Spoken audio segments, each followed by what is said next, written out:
Hai semuanya, pada video kali ini aku mau berbagi ide bisnis yang sedang aku jalani sekarang, yaitu aksesoris bros yang bisa dijual dengan harga Rp5.000 dan keuntungan dari setiap piecesnya yaitu Rp2.000. Cara membuatnya mudah banget, ini bisa dilakukan oleh anak sekolahan, mahasiswi, atau ibu rumah tangga juga bisa. Tapi sebelumnya jangan lupa subscribe, like, dan aktifkan tombol loncengnya untuk mendapatkan info-info menarik yang lainnya. Oke teman-teman, alat yang digunakan dalam membuat bros adalah tang pelintir berfungsi untuk membuat lengkungan pada kawat. Tang penjepit berfungsi untuk merapatkan, meluruskan, dan membuka sambungan kawat. Tang pemotong berfungsi untuk memotong bagian-bagian kawat. Hektar akan digunakan dalam pengemasan bros. Dan inilah bahan-bahan yang digunakan dalam membuat bros. Oke, langsung aja ke tahap pembuatannya. Langkah yang pertama adalah kita harus mengelem dulu penitinya pada resin mawar. Di sini aku menggunakan lem Korea karena daya rekatnya lebih kuat sehingga tidak mudah terkelupas. Selain itu, warnanya juga lebih bening sehingga tampilan pada penitinya lebih rapi. Ketika lemnya sudah dituangkan pada resin mawar, maka penitinya harus segera ditempelkan karena lemnya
untuk membuat brosnya.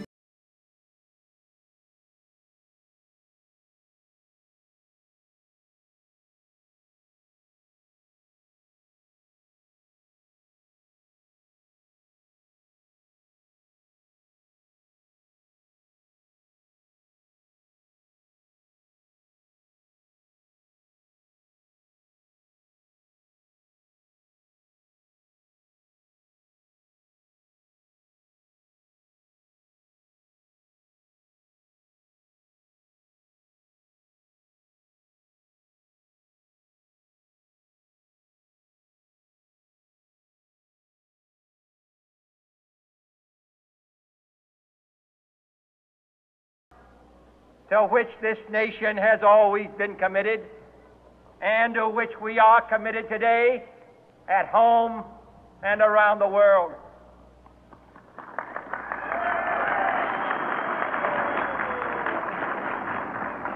Let every nation know, whether it wishes us well or ill, that we shall pay any price, bear any burden, meet any hardship, support any friend, oppose any foe to assure the survival and the success of liberty.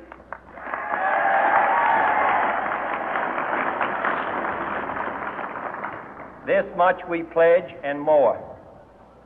To those old allies whose cultural and spiritual origins we share, we pledge the loyalty of faithful friends.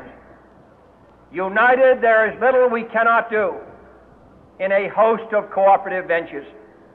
Divided there is little we can do, for we dare not meet a powerful challenge at odds and split asunder.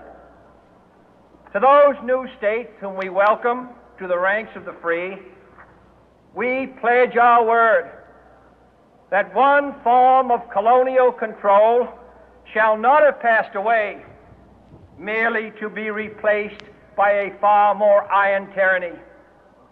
We shall not always expect to find them supporting our view, but we shall always hope to find them strongly supporting their own freedom, and to remember that in the past, those who foolishly sought power by riding the back of the tiger ended up inside.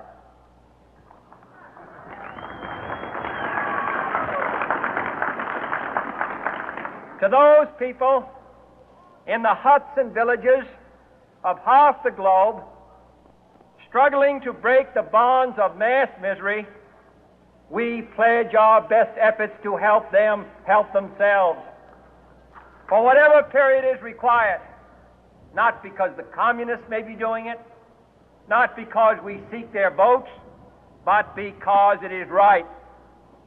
If a free society cannot help the many who are poor, it cannot save the few who are rich.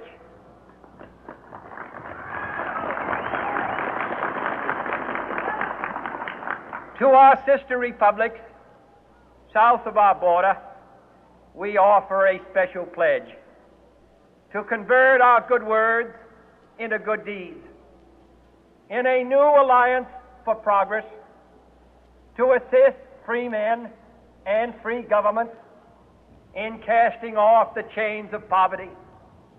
But this peaceful revolution of hope cannot become the prey of hostile powers. Let all our neighbors know that we shall join with them to oppose aggression or subversion anywhere in the Americas. And let every other power know that this hemisphere intends to remain the master of its own house.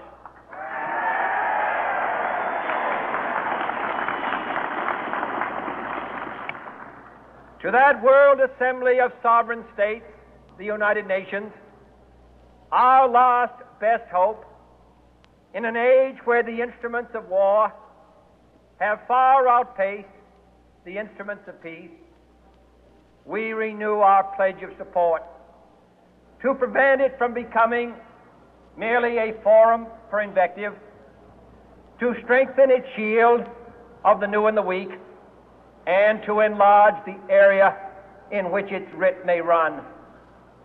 Finally, to those nations who would make themselves our adversary, we offer not a pledge, but a request that both sides begin anew the quest for peace. Before the dark powers of destruction, unleashed by science, engulf all humanity in planned or accidental self-destruction, we dare not tempt them with weakness, for only when our arms are sufficient beyond doubt can we be certain beyond doubt that they will never be employed. But neither can two great and powerful groups of nations take comfort from our present course, both sides overburdened by the cost of modern weapons, both rightly alarmed by the steady spread of the deadly atom, yet both racing to alter that uncertain balance of terror that stays the hand of mankind's final war. So let us begin anew, remembering on both sides that civility is not a sign of weakness, and sincerity is always subject to proof. Let us never negotiate out of fear, but let us never fear to negotiate.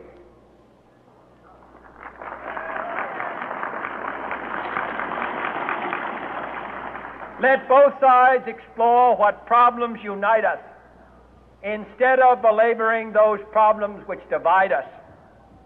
Let both sides, for the first time, formulate serious and precise proposals for the inspection and control of arms, and bring the absolute power to destroy other nations under the absolute control of all nations.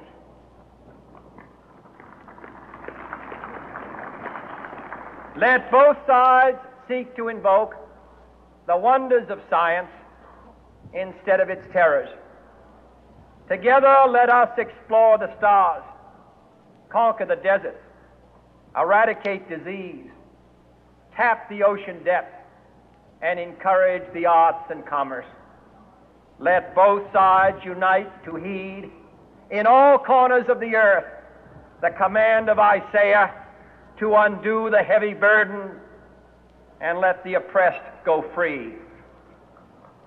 And if a beachhead of cooperation may push back the jungle of suspicion, let both sides join in creating a new endeavor, not a new balance of power, but a new world of law, where the strong are just and the weak secure and the peace preserved. All this will not be finished in the first 100 days, nor will it be finished in the first 1,000 days, nor in the life of this administration, nor even perhaps in our lifetime on this planet. But let us begin.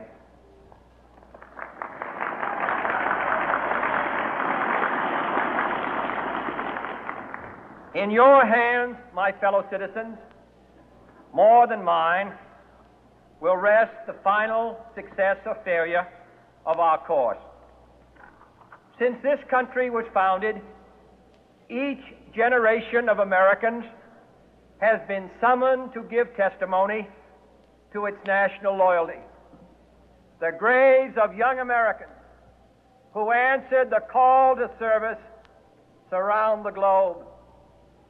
Now the trumpet summons us again, not as a call to bear arms, though arms we need, not as a call to battle, though in battle we are, but a call to bear the burden of a long twilight struggle, year in and year out, rejoicing in hope, patient in tribulation, a struggle against the common enemies of man, tyranny, poverty, disease, and war itself.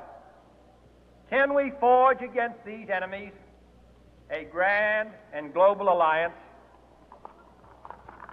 north and south, east and west, that can assure a more fruitful life for all mankind? Will you join in that historic effort?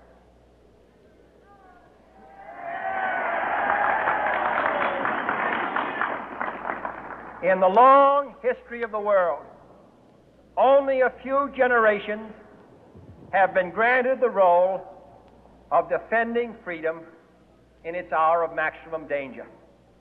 I do not shrink from this responsibility. I welcome it.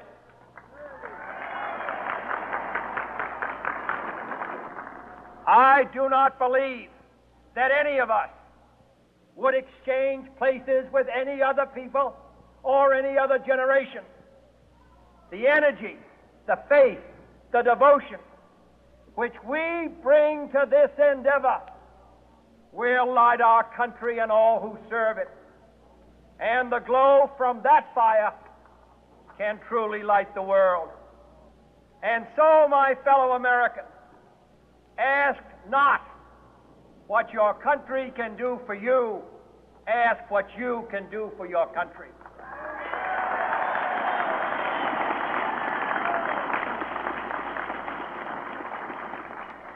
My fellow citizens of the world, ask not what America will do for you, but what together we can do for the freedom of man.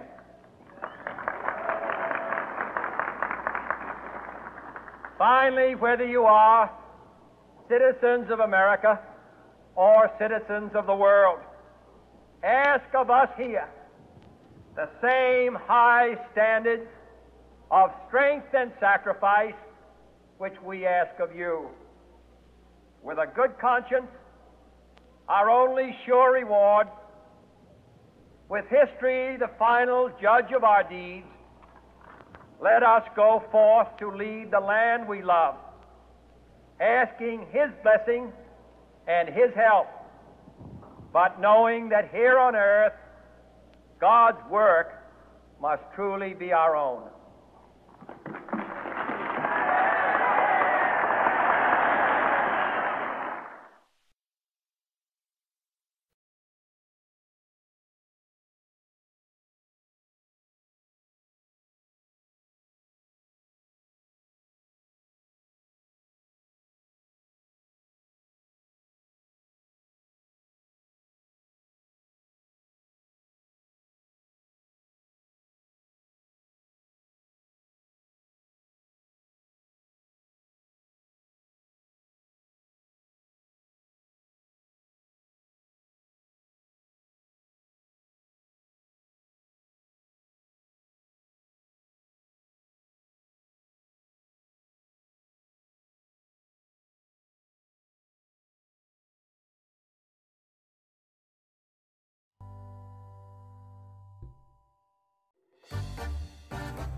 Oke, kelima bros telah selesai dibuat.